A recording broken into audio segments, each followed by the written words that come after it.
That was a big game last night for Edmonton to lose. Tim, I'm not. I like Smith, but they need a goaltender. They really do. They got the 1-2 scoring in the National Hockey League, and they're not going to make the play. Well, I shouldn't say that. They're not going to make the play. No, they're slipping out of the race pretty quick. But I mean, you got 1-2 in the scoring. That has been. I can't remember that the last time. I remember Bobby Orr and Phil Esposito used to. I think they did it. They did it quite a few times too. But I mean, you shouldn't be out of the playoffs when you got those two guys. I mean, everybody wants to see them. I know I'd like to see them. Yeah, but the funny thing is, though, Dad, like this has been about 2 or 3 years. They've kind of they've needed a goalie, and the GM just like as you said, we were watching them the other night. You said the goalies don't steal them a game. They don't steal games, and you got to steal once in a while. Cheevers, I hate to bring back, but Cheevers and Jilly used to steal games all the time. I mean, he walk in and he hated me so much that he had good motive to win, yeah, despite you. Well, everybody knew. I mean, quite obvious what was going on, and they'd play a little harder when Jilly was in the net. Did they really? Yeah. Yeah, they did. They knew. Felt sorry for him. Well, say you play 3 games in 3 nights. Cheevers would get the first 2 games, and Jilly would get the third game because you're pretty tired by the 3 games in 3 nights. And boy, they turn it on for him. They liked. I don't know if they liked him or not, but they knew what was going on. And both Jilly and Jerry Cheevers still hold records that stand today. Jerry Cheevers, and before you got there though, 71, 72, he went unbeaten in 35 games. That's unbelievable. And nobody's beaten that.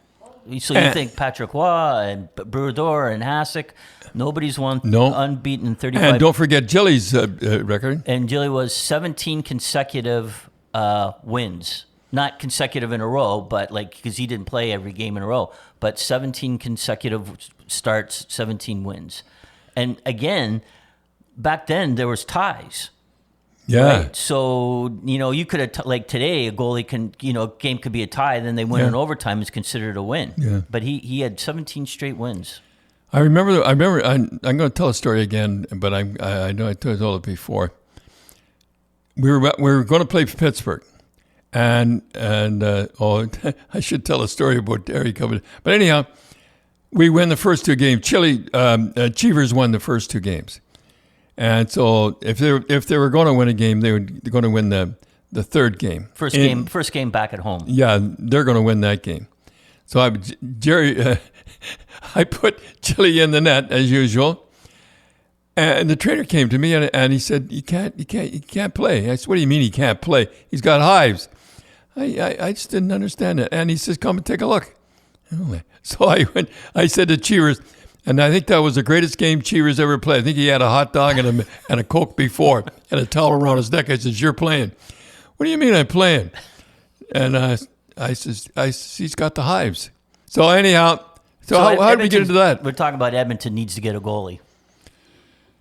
Well, I hate to say it because I like Smith. He's from around Kingston.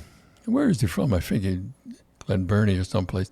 So anyhow, they need a goalie, and they definitely need a goalie because when you have first and second in the scoring, and there's no way they need a goalie. It seems like their fans though are pretty tolerant, aren't they? Boy, they're good fans. I mean, if you imagine if that was Toronto or Montreal, I mean, Toronto loses the other night, they booed him.